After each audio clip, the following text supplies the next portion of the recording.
Wakizungumza na EATV wakati wa kilele cha maadhimisho ya Juma la Elimu ya Watu Wazima ambayo kimkoa imefanyika wilaya Nyang'hwale, wanafunzi hao wamesema ugumu wa maisha pamoja na wazazi kutengana ndio sababu kubwa iliyowapelekea wao kusitisha masomo yao. Sababu kubwa ni maisha magumu. Naishi na mamangu peke yangu, baba alituteleka. Nimefurahi sana kwa sababu nimekuja kutimiza ndoto yangu. Ninashukuru sana kwa mpango huu kwa sababu umenifanya nirudi shule tena ili kuendelea na masomo yangu. Nilipata na majanga pale nyumbani.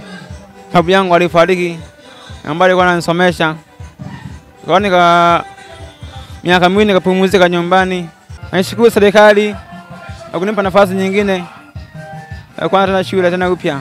Kwa fursa waliopewa, wameamua kujitoa kwa kila namna ili kuweza kufanikisha mipango yao ya maisha na kutimiza ndoto zao walizokuwa wamezipanga katika masomo yao. Aidha, wazazi na walezi wameaswa kuacha tabia ya kuwaficha watoto wenye ulemavu, kwani watoto hao wana uwezo mkubwa wa kufanya mambo makubwa kama wanavyoeleza baadhi ya walimu wanaowafundisha watoto hao. Kwa sababu wakiendelea kuwaweka ndani, wanaendelea kuwanyima nafasi yao ya kuweza kufanya na kuionyesha jamii kwamba wanaweza. Kuta kwamba kuna baadhi ya jamii hazina ile uelewa, wanachukulia kwamba mtoto mwenye changamoto nashindwa kumpa zile haki zake za kimsingi, akiamini kwamba yeye sio kitu, hawezi.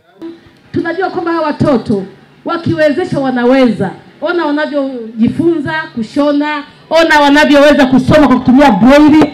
Cassian Luoga ni kaimu afisa elimu wa mkoa wa Geita kwa niaba ya mkuu wa mkoa wa Geita ambaye alikuwa ni mgeni rasmi. Ameziagiza halmashauri zote kuendelea kuzingatia program ya kuwarejesha shuleni wanafunzi wote waliokatisha masomo yao kwa sababu mbalimbali.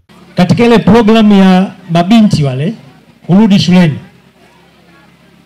ni program ya muhimu sana. Mabinti wale ambao wameshindwa kumaliza mzunguko wao wa elimu kwa kupata ujauzito, tuhakikisha wanarudi shuleni, waje kusoma, waje kutimiza ndoto zao. Lakini pia sisi kama wazazi tuepuke unyanyasaji wa kijinsia.